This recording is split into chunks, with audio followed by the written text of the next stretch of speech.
Assalamualaikum warahmatullahi wabarakatuh. Perkenalkan, nama saya Aprilia dengan NIM 2401111315. Saya dari kelas Kimia Ganjil. Pada kesempatan kali ini, saya akan membahas tentang administrasi kurikulum pendidikan. Topik ini sangat penting karena kurikulum adalah jantung dari kegiatan pendidikan.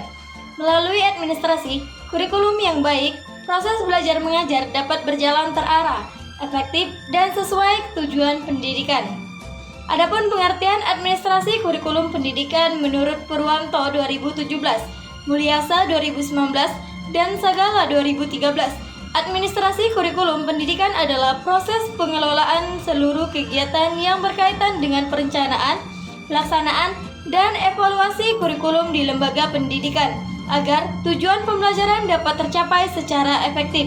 Artinya, administrasi kurikulum bukan hanya soal dokumen, tetapi bagaimana semua kegiatan pembelajaran diatur, dilaksanakan, dan dikembangkan agar tetap relevan dengan kebutuhan peserta didik serta visi lembaga pendidikan.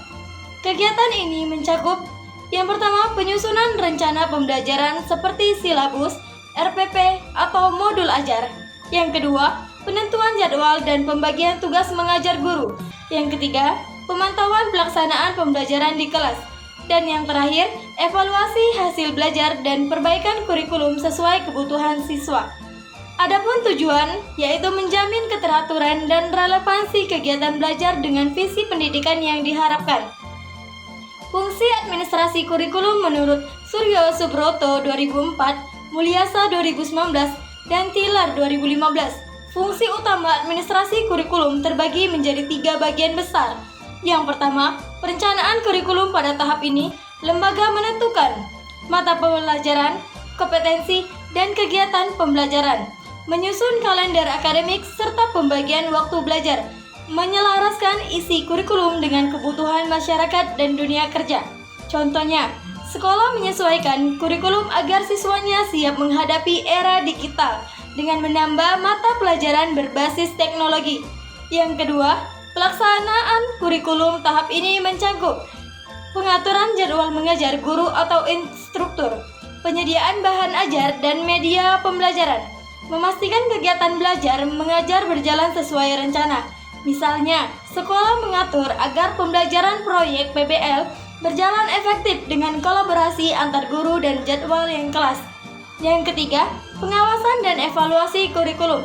Tahap ini meliputi berbagai macam, yaitu menilai pelaksanaan pembelajaran oleh guru, menganalisis hasil belajar untuk perbaikan, melakukan revisi atau inovasi kurikulum berdasarkan hasil evaluasi.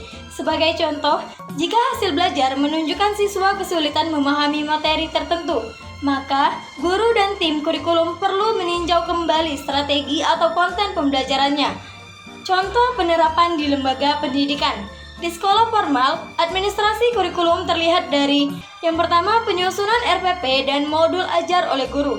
Yang kedua, pengaturan jadwal pelajaran, ujian, dan kegiatan sekolah. Dan yang terakhir, rapat kurikulum rutin untuk mengevaluasi efektivitas pembelajaran.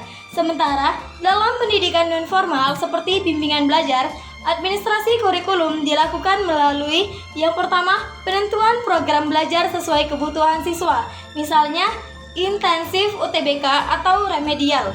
Yang kedua, penjadwalan tutor dan alokasi waktu belajar. Dan yang terakhir, evaluasi hasil tryout untuk menentukan strategi pengajaran berikutnya. Dari penjelasan yang saya jelaskan tadi, dapat disimpulkan bahwa administrasi kurikulum pendidikan adalah upaya sistematis untuk memastikan setiap kegiatan belajar mengajar berjalan terarah, terkoordinasi, dan sesuai tujuan pendidikan.